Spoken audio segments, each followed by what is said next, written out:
At the very edge of Bangladesh, where the hills touch the sea and time itself seems to move a little slower, lies a quiet coastal town, Teknaf. Over 100 years ago, this place looked very different.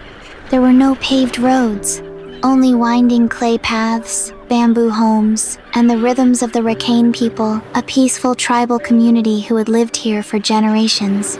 And near the heart of this town, within the quiet walls of a British-era police outpost, there was a well, a stone well, where village girls would come every morning to fetch water.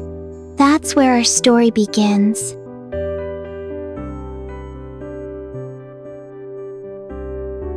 It was here, beside that well, that a young police officer named Dheeraj saw her for the first time.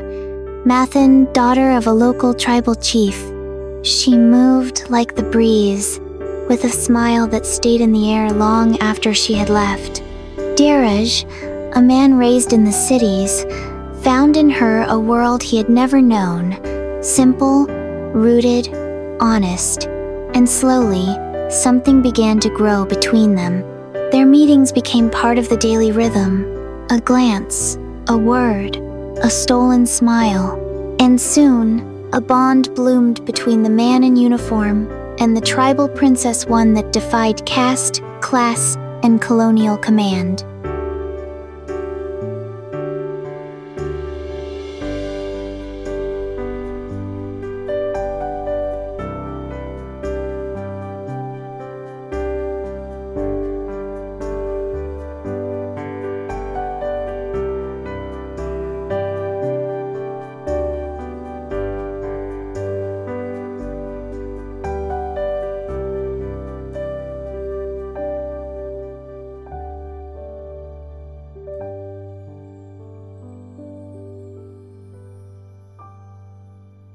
The lovers had made their decision.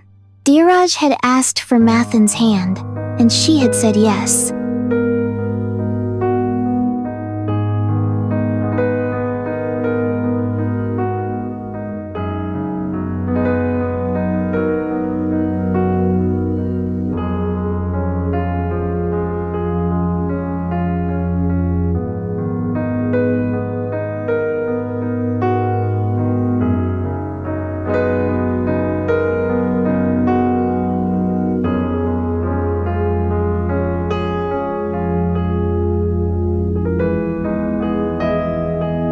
Preparations began. A wedding no one thought possible. Rakhaine elders, British officers, curious villagers, all were watching.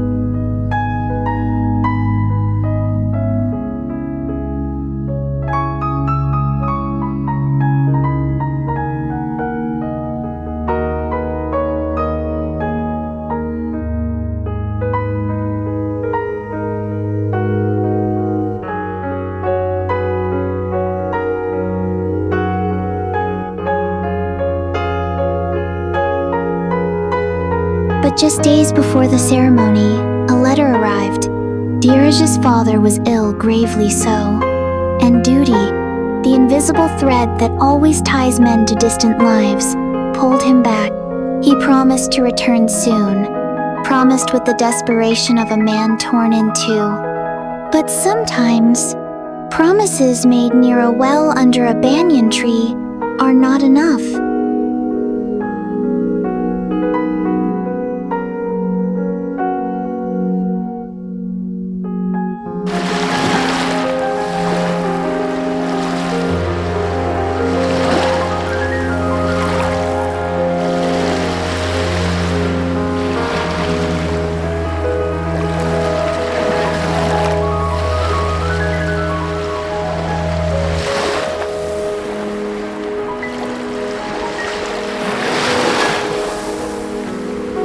She returned to the well each morning, dressed in her finest shawl.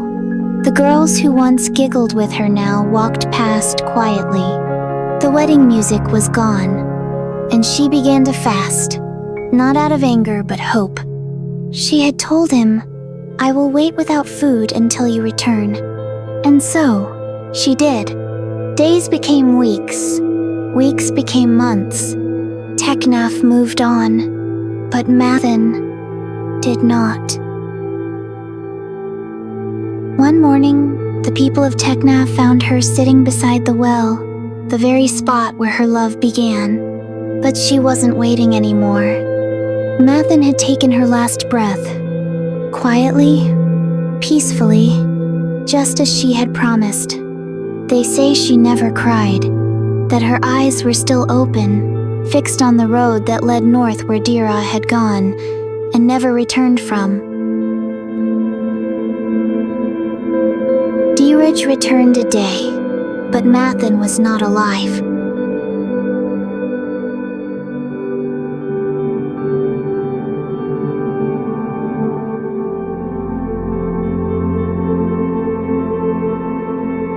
Today, if you visit Teknaf, you'll find that same well.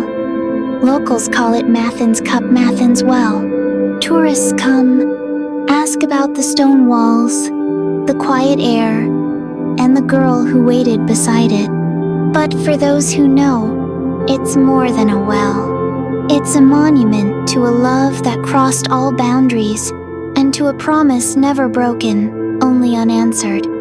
Some say love fades with time, but here, in this quiet corner of Bangladesh, the stones remember, and so does the wind. This is the story of Mathin, a love that waited forever.